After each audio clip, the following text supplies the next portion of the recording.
Bien, bonjour. Donc aujourd'hui, le but c'est de voir comment résoudre cet exercice et surtout voir le cours sur ce qu'on va étudier, à savoir la division décimale, c'est-à-dire on a étudié la division euclidienne quand on avait un reste, là on va voir la division décimale, il n'y a pas de reste.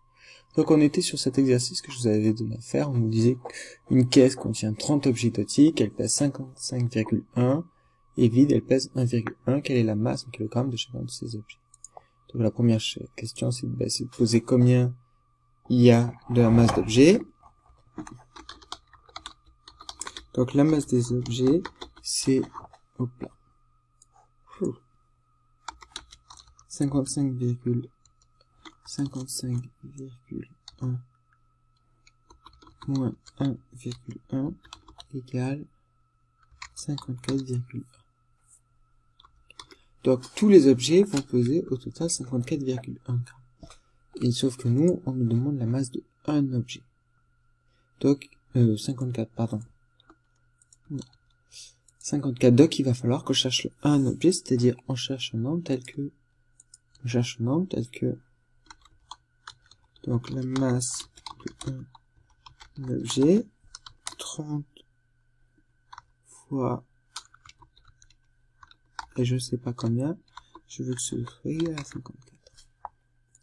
Donc, je vais poser ma division. Donc, il faut que je pose ma division, et je vais faire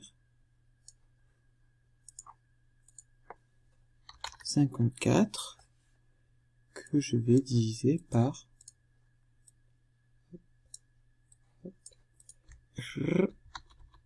30.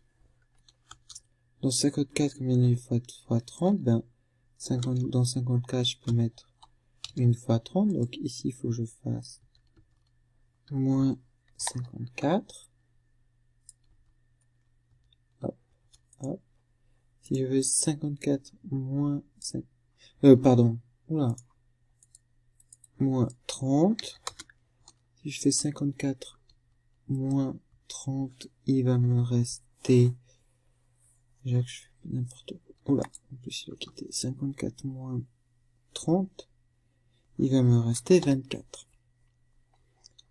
Et là, on se dit, il y a un souci, du coup, je peux plus faire, il me reste 24. Donc, jusque là, on s'arrêtait là, mais là, on se doute bien que, mes 24, faut bien que je les répartisse dans mes 30 objets. On se dirait, ouais, mais là, j'ai rien, je peux. D'habitude, on fait descendre un nombre, ici. Mais là, j'ai rien. Mais si, il y a quelque chose. Alors, on l'a pas marqué, mais il y a toujours quelque chose. 54, je pourrais l'écrire comment? 54, je peux dire que c'est 54,0. Donc, en fait, je peux faire descendre quelque chose. Je peux faire descendre mon 0. Sauf que là, on avait une virgule. Alors, on va pas remettre une virgule là. Par contre, on va mettre une virgule ici. Comme je baisse le premier chiffre après la virgule, je mets une virgule là. Et là, par contre, dans 240, combien de fois je peux mettre 30? Alors, la table de 30, c'est la table de 3, je rajoute un 0. On sait que 3 fois 7, 21. 3 fois 8, 24. Donc, 8 fois 30, 240. Donc là, je peux enlever 240. Et là, il me restera, du coup, 0. Et j'arrive à la conclusion. Combien coûte un objet? Un objet va coûter 1,8, va peser 1,8 kg. J'ai ma réponse ici. Le poids d'un objet est de 1,8 kg. Ça, c'était pour l'exercice. On va passer aux deux exemples de cours. Maintenant, on fera le cours quand on sera